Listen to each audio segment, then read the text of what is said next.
चलेला तो टोकेला सोनार सैया जी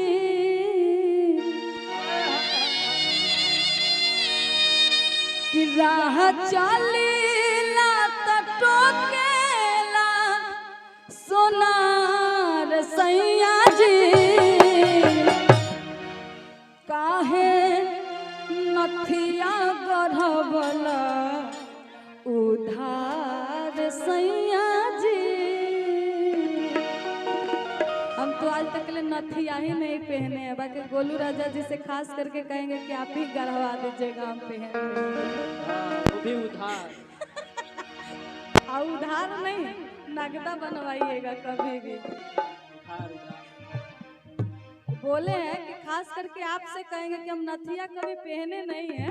मतलब जब से हमारा नाक छेदा है कि आपसे कहेंगे कि आप ही बनवा दीजिएगा, वो भी उधार नहीं नगदा। खरवास बाद कि राह चलेला तो टोकेला सोनार सैया जी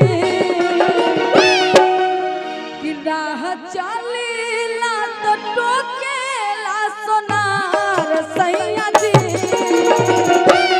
काहे नथिया गढ़बला उधार सैया जी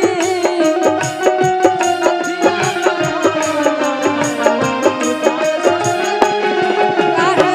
नथिया गढ़बला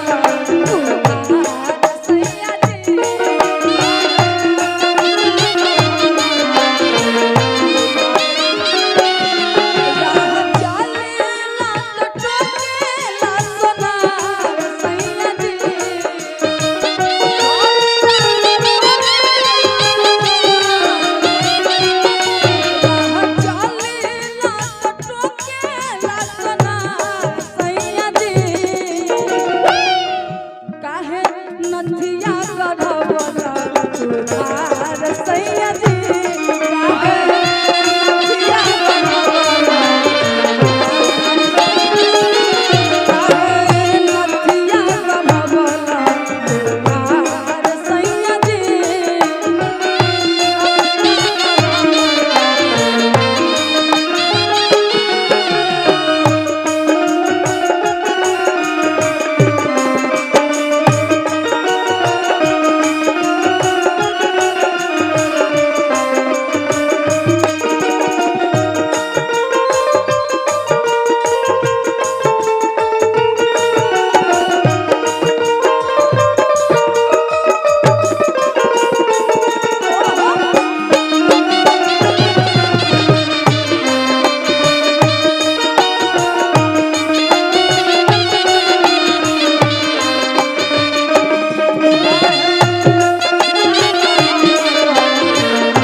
प्यार से औरत बताओ तेरे अपना राजा जी से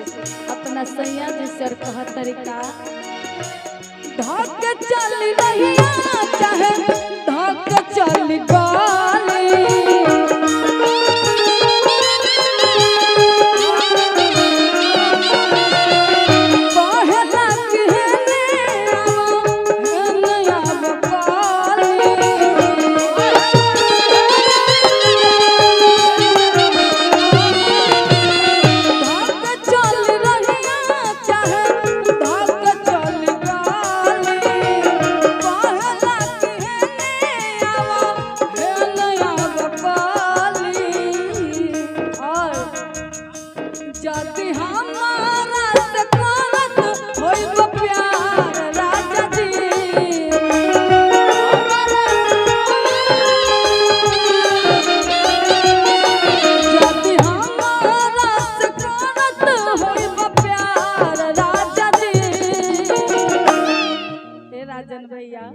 औरत बड़ा प्यार से बताओ तेरे अपना राजा जी से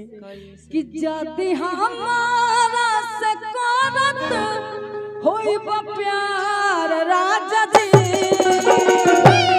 काहे नथिया गढ़बला उधार सैया जी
से,